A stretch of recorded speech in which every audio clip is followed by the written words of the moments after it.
ಹೊಸದಾಗಿ ಘಾಟಿ ಸುಬ್ರಹ್ಮಣ್ಯ ಅಭಿವೃದ್ಧಿ ಪ್ರಾಧಿಕಾರ ಅಂತ ಮಾಡಿದಾರಲ್ಲ, ಪ್ರಾಧಿಕಾರ ಬಂದ್ಮೇಲೆ ಒಳ್ಳೇದಾಗಿದೆ, ಇಲ್ಲ ಅಂತ ಹೇಳ್ತಾ ಇಲ್ಲ. ಆದರೆ ಇವತ್ತಿನ ವ್ಯವಸ್ಥೆಯಲ್ಲಿ ಸ್ವಲ್ಪ ಅಡಚಣೆಗಳಾಗಿದೆ. ಸುಮಾರು 20 ಕಿಲೋಮೀಟರ್ ಹಿಂದೆಗಡೆ ಅವ್ರು ಪಾರ್ಕಿಂಗ್ ವ್ಯವಸ್ಥೆ ಮಾಡಿದ್ದಾರೆ. ಪಬ್ಲಿಕ್ಗೆ ಜನ ಜನ ಜನ ಇದ್ರೆ ಜಾತ್ರೆ, ಈಗ ಕಿಟ್ಟಣ್ಣ ಹೇಳೋದು ಜನ ಇದ್ರೆ ಜಾತ್ರೆ ಅಂತ. ಈ ಜಾತ್ರೆಗೆ ಸಂಬಂಧಪಟ್ಟಂಗೆ ಅವ್ರು 20 ಕಿಲೋಮೀಟರ್ 30 ಕಿಲೋಮೀಟರ್ ಹಿಂದೆಗಡೆ ಪಾರ್ಕಿಂಗ್ ವ್ಯವಸ್ಥೆ ಮಾಡಿ ಅಲ್ಲಿ ಕಾರುಗಳನ್ನ ಸ್ಟಾಪ್ ಮಾಡಿ ಬಸ್ಗಳಲ್ಲಿ ಜನ 50 ಬಸ್ ಬಿಡ್ತಾರೆ. ಇಲ್ಲಿ ಸುಮಾರು 1 ಲಕ್ಷ ಜನ ಸೇರುವಂಥ ಜಾತ್ರೆ ಇದು. 1 ಲಕ್ಷಕ್ಕೂ ಅಧಿಕ ಜನ ಸೇರ್ತಾರೆ ಬ್ರಹ್ಮರಥೋತ್ಸವಕ್ಕೆ.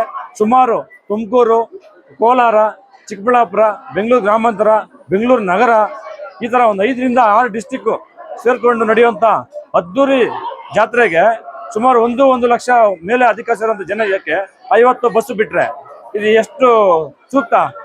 ಅದು ಬಂದೋಬಸ್ತ್ ವಿಚಾರದಲ್ಲಾಗಲಿ ಭಾಳ ಚೆನ್ನಾಗಿ ಮಾಡಿದ್ದಾರೆ. ಡಿ ಸಿ ಸಾಹೇಬರಾಗಲಿ, ಕೆ ಎಚ್ ಮುನಿಯಪ್ಪ ಸಾಹೇಬರಾಗಲಿ ಎಲ್ಲ ಚೆನ್ನಾಗಿ ಮಾಡಿದ್ದಾರೆ. ಆದರೆ ಪಾರ್ಕಿಂಗ್ ವ್ಯವಸ್ಥೆಯಲ್ಲಿ ಸ್ವಲ್ಪ ಅಡಚಣೆಗಳಾಗಿದೆ.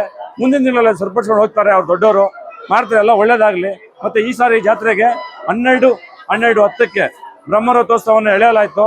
ಅದಕ್ಕೆ ರಾಮಲಿಂಗಾರೆಡ್ಡಿ ಸಾಹೇಬರು, ಕೆ ಎಚ್ ಮುನಿಯಪ್ಪರು, ಮೊನ್ನೆ ದೊಡ್ಡಬಳ್ಳಾಪುರ ಸಾಹೇಬರು MLA ಆದಂಥ ಧೀರಜ್ ಮುನ್ರಾಜ್ ಸಾಹೇಬರು, ಈಗ ನಮ್ಮ ಚಿಕ್ಕಬಳ್ಳಾಪುರ ಲೋಕಸಭಾ MP ಸಾಹೇಬರಾದಂಥ ಸುಧಾಕರ್ ಸಾಹೇಬರು ಬರ್ತಾ ಇದ್ದಾರೆ. ಈಗ ಇಷ್ಟು 5 ನಿಮಿಷದಲ್ಲಿ ರೀಚ್ ಆಗ್ತಾರೆ. ಅವರು ಬಂದೆಲ್ಲ ಯಶಸ್ವಿ ಆಗಿದೆ. ಜನಗಳು ಜಾತ್ರೆ ಏನಾಗಬೇಕೋ ಆ ಲಕ್ಷಣಗಳು ಇವತ್ತು ಸ್ವಲ್ಪ ಕಡಿಮೆ ಆಗಿದೆ. ಯಾಕೆಂದರೆ ಫುಟ್ಪಾತಲ್ಲಿ ಜನಗಳು ಅಂಗಡಿಗಳೆಲ್ಲ ಎತ್ತಿಸ್ಬಿಟ್ಟವ್ರೆ. ಯಾತ್ರೆ ಅಂದರೆ ನ್ಯಾಚುರಲ್ ಆಗಿರ್ಬೇಕು. ಇವ್ರೇನು ಮಾಡವ್ರೆ, ಫುಟ್ಪಾತ್ ವ್ಯಾಪಾರಿಗಳನ್ನ, ದೊಡ್ಡ ವ್ಯಾಪಾರಿಗಳನ್ನ ಬಿಟ್ಬಿಟ್ರು, ಬಡವರು ಬಗ್ಗರನ್ನ ವ್ಯಾಪಾರಿಗಳನ್ನ ಎತ್ತಿಸ್ಬಿಟ್ಟವ್ರೆ. ಅದು ಭಾಳ ತೊಂದರೆ ಆಗ್ತದೆ ಸಾಮಾನ್ಯ ಜನಕ್ಕೆ. ಮುಂದಿನ ದಿನಗಳಲ್ಲಿ ಸರಿಪಡಿಸ್ಕೊಂಡು ಜಾತ್ರೆ ಯಶಸ್ವಿ ಆಗಲಿ ಅಂತ ಕೇಳ್ಕೊಳ್ತೀನಿ. ಧನ್ಯವಾದ. ನೋಡಿ, ಪಾರ್ಕಿಂಗ್ ಬಗ್ಗೆ ಏನಾಗುತ್ತೆ ಅಂದರೆ 20 ಕಿಲೋಮೀಟರ್ ಹಿಂದೆ 15 ಕಿಲೋಮೀಟರ್ ಹಿಂದೆಗಡೆ ಪಾರ್ಕಿಂಗ್ ಮಾಡೋದು ಏನಾಗುತ್ತೆ, ಜನ ಬಸ್ಗಳು ಕಾಯಬೇಕು.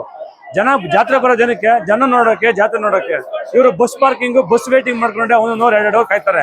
ಜನ ಇದು ಅಭಾಸ ಆಗ್ತಾ ಇದೆ ಜನಗಳಿಗೆ.